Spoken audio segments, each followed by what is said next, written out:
Haïti, une nation connue pour sa culture vibrante et son peuple résilient, n'est malheureusement pas étrangère aux catastrophes naturelles. Parmi celles-ci, les tremblements de terre ont laissé une marque indélébile sur l'histoire du pays, en particulier le séisme dévastateur de 2010. Il est crucial, surtout pour les régions vulnérables comme le nord d'Haïti, de comprendre les forces qui provoquent ces secousses. En comprenant le pourquoi des tremblements de terre, nous pouvons mieux nous outiller pour faire face à ces défis et bâtir un avenir plus sûr. La terre sous nos pieds est loin d'être statique. C'est un système dynamique de plaques interconnectées qui se déplacent et interagissent constamment. Ces mouvements, bien que souvent imperceptibles, sont le moteur des tremblements de terre. Pour Haïti, situé au carrefour des plaques tectoniques, caraïbes et nord-américaines, cette réalité géologique représente un risque important. Comprendre ces mouvements tectoniques n'est pas un simple exercice académique. C'est fondamental pour comprendre la vulnérabilité de régions comme le nord d'Haïti. En saisissant la nature de ces forces sismiques, nous pouvons commencer à élaborer des stratégies efficaces de réduction des risques et de préparation aux catastrophes. Cette connaissance nous permet de prendre des décisions éclairées concernant les codes du bâtiment, le développement des infrastructures et les plans d'intervention d'urgence. La couche externe de la Terre, la lithosphère, n'est pas une coquille unique et solide.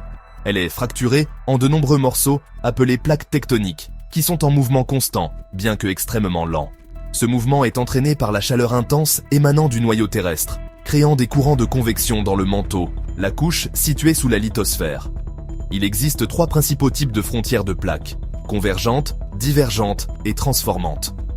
Aux frontières convergentes, les plaques entrent en collision, ce qui peut amener une plaque à glisser sous l'autre, un processus appelé subduction. Ceci est souvent associé à la formation de montagnes et de volcans, et malheureusement, de puissants tremblements de terre. Aux frontières divergentes, les plaques s'écartent, créant de nouveaux matériaux crustaux à mesure que le magma monte du manteau. Ce processus est souvent observé dans les dorsales médio-océaniques.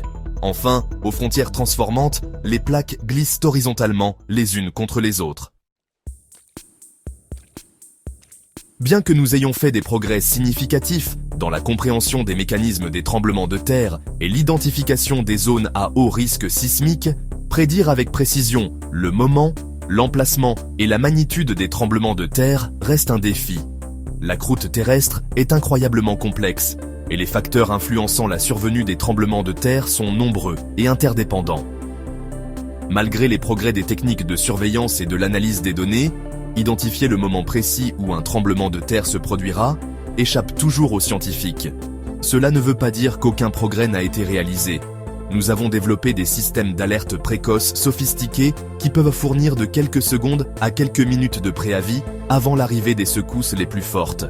Cependant, prévoir avec précision les tremblements de terre à long terme, avec des détails spécifiques, reste en dehors de nos capacités actuelles.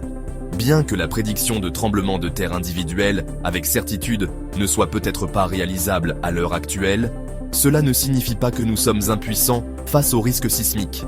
Au contraire, comprendre les limites de la prédiction des tremblements de terre souligne l'importance cruciale de mesures proactives telles que des codes du bâtiment robustes, des plans complets de préparation aux catastrophes et des campagnes de sensibilisation du public.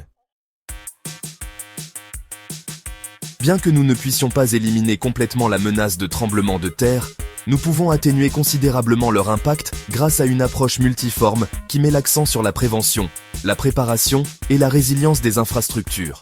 Les codes du bâtiment sont notre première ligne de défense. Les structures situées dans les régions sujettes aux tremblements de terre doivent être conçues et construites pour résister aux secousses du sol, en intégrant des caractéristiques telles que le béton armé et les systèmes d'isolation sismique. La sensibilisation et l'éducation du public sont primordiales. Les communautés doivent comprendre les risques associés aux tremblements de terre et être dotées des connaissances et des compétences nécessaires pour réagir efficacement lors d'une urgence.